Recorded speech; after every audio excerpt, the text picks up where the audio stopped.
OFW ka ba na matagal na nagtatrabaho abroad pero gusto mo nang magkaroon ng negosyo sa Pilipinas? Good news! Sa video na to, ibabahagi ko ang 6 business ideas na pwede mong simulan kahit nasa abroad ka. Panoorin hanggang dulo dahil magbibigay pa ako ng simpleng guide para malaman mo kung anong klaseng negosyo ang para sa'yo. Pero bago tayo tumalon sa 6 business ideas, itong 6 na importanteng paalala sa OFW bago magnegosyo. Number 1. Start small kahit malaki ang pera mo. Sa sisimulan mong business, hindi mo kailangan mag-all-in. Hindi mo kailangan gumastos ng napakalaking puhunan para i-testing ito. Number 2. Dapat may emergency fund ka. Ito self-explanatory. Para kahit pumalpak ang negosyo ay meron ka pa ring fallback. Number 3. Iwasan ng mga easy money. May mga mag-aalok sa'yo ng negosyo na sasabing madali lang maka-ROI, mabilis yumaman, and so on.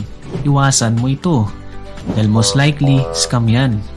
Number 4. May mga taong posibleng manloko sa'yo. Dahil nga nasa abroad ka, ilang mga tao na minsan kaibigan o kamag-anak mo pa nagagawa ng kalokohan sa business mo.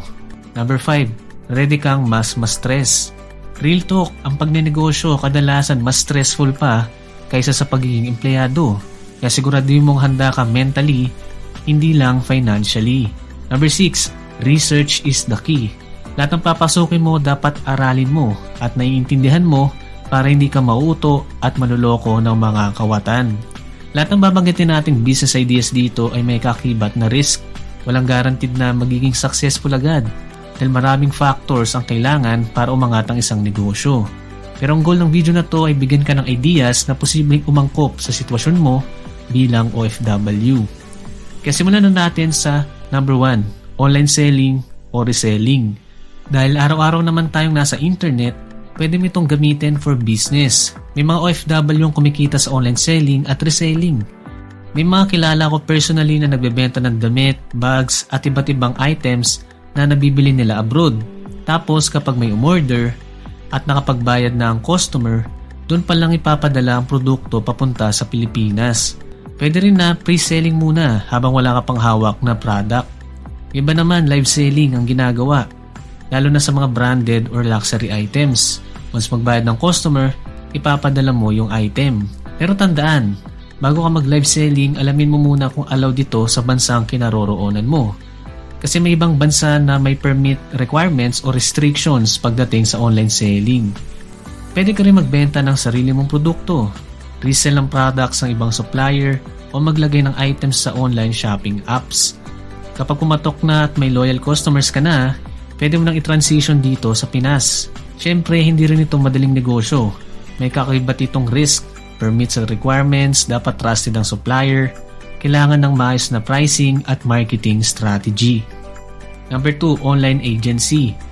Kung may alam kang service na kaya mong i-offer, pwede mo itong gawing negosyo. Mas maganda kung ikaw mismo marunong, tulad ng video editing, copywriting, ads management at iba pa. Pero, kahit hindi ikaw ang gagawa, pwede pa rin. Halimbawa, may mga pamangkin ka o kakilala sa Pinas na marunong sa digital services. Pwede mo silang i-hire bilang freelancers o virtual assistants.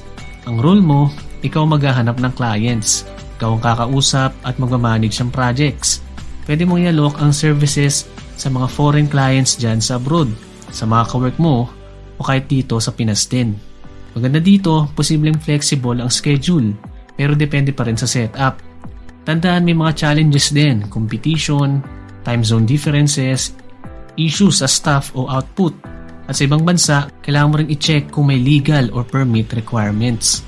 Pero bago tayo magpatuloy, kung gusto mo lagi updated sa ganitong content, like and subscribe. At pakihit na rin ang notification bell. Salamat! Number 3, home-based business. Isa ito sa mga negosyong pwede mong simulan kahit sa maliit na puhunan. Pwede kang mag-start sa bahay ninyo ng food business, lutong ulam, made to order, etc. Reselling ng frozen goods, printing business, mini grocery, o kahit freelancing o remote services kung ikaw mismo ang gagawa. Pinaka-importante dito, start small. Hindi kailangan maglabas agad ng malaking kapital o kumuha ng pwesto kung hindi mo pa natitesting kung may market ba talaga. Hindi ito magiging madali, kaya mahalaga ang research. Tamang supplier, target customer sa area nyo, at paano mo i-handle ang operasyon kahit wala ka sa Pinas. Pero kung maayos ang sistema, ang home-based business ay posibleng lumaki kahit nagsimula sa maliit. Number 4, rental business. Bagay ito sa OFWs kung maayos ang setup dahil pwede mo pa rin itong i-manage kahit nasa abroad ka. Mga pwedeng rental ideas. Apartment o boarding house. Mas malaking puhunan pero possible steady monthly income. Airbnb o room rental. Short term, bagay kung malapit sa tourist areas. Foreclosed property rental. Mas murang entry pero kailangan ng research at posibleng may renovations. Tricycle o jeepney boundary. Daily cash flow basta may trusted na hahawak. Gaming PC rental. Pwede kahit sa bahay kung nasa tamang location. Pero real talk, ang rental business puno din ng gastos at problema tulad ng maintenance at repairs, tenant issues at vacancy, monthly fees lalo na sa condo, permits, insurance at liabilities. Para gumana kahit OFW ka, dapat diretso sa bank account mo ang bayad, malinaw ang kontrata at house rules, may CCTV at digital monitoring, may trusted na tao o third party manager. Ngayon, kung ayaw mo ng physical na negosyo, pero posibleng palaguin kahit nasaan ka sa mundo, itong susunod na idea.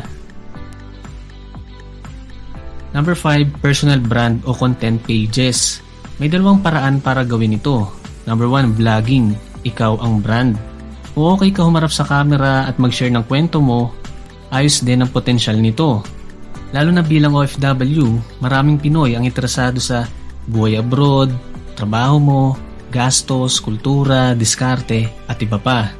Sa platforms tulad ng Facebook at YouTube, pwede kang kumita via ads, brand deals, sariling produkto o affiliate marketing. Number 2, faceless content pages. Kung ayaw mong magpakita ng muka, okay lang. Pwede kang gumawa ng content tungkol sa history, kotse, at iba pang alam mong interesting topic. Kapag lumaki ng page or brand mo, pwede ka rin mag-hire ng team or gumawa pa ng ibang pages or channel. Pero tandaan, hindi ito instant income. Maring abutin ng many months or many years bago kumita. Posibleng walang traction ng content mo. Kailangan mong masanay sa criticism at negative comments. Pero kung consistent ka at trinato mo ito bilang business, posibleng lumago ito kahit nasa abroad ka at walang malaking puhunan. Number 6, franchise business. Ang franchise business ay pwedeng maging magandang option para sa mga OFW dahil may existing brand, system, training at support. Pero mag-ingat. Hindi lahat ng franchise na nakikita mo online ay legit. Maraming online franchise kuno. Sobrang murang franchise. Biglang sulpot na brand na wala pang track record.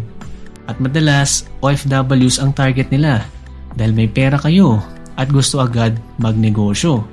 Hindi porket may artista, viral sa Facebook, o may fast ROI promise ay safe na agad pasukan. Kaya kung magpa-franchise ka, piliin ang matagal na sa industriya. May proof of profitability, may kaukulang permits at may actual stores na gumagana. Importanteng mag-research ka, basahin at manood ng reviews, positive at negative. Mag-check din sa Reddit at forums. At para hindi masayang ang perang pinaghirapan mo sa abroad, itong simpleng guide para malaman kung anong klaseng negosyo ang bagay sa'yo. Simpleng guide para malaman ang negosyong para sa'yo.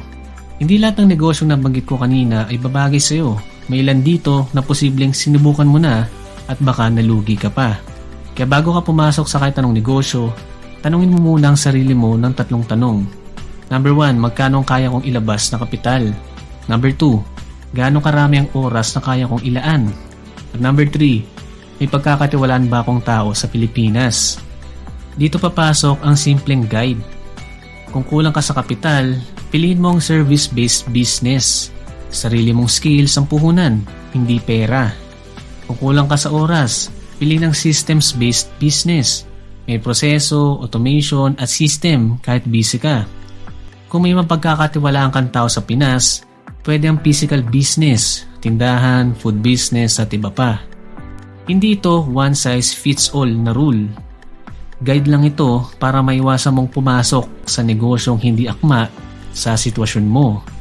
Halimbawa, kung kulang ka sa kapital, huwag pilitin ng franchise o rental. Mga online platforms sa libre, Facebook, Instagram, etc. Kung kulang ka sa oras, dapat yung negosyo na kaya mong i-manage or i-check sa free time mo. Kung may trusted kang tao sa Pinas, mas lumalawak ang options mo sa physical setup. Bottom line, hindi ang uso o malaki raw ang kita ang basihan. Ang tamang negosyo ay yung tugma sa kapital, oras at sitwasyon mo.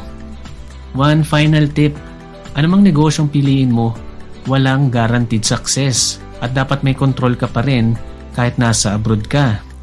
Lalo na sa pera, mas maganda kung diretso sa account mo pumapasok at hindi lang sabi-sabi ang sales.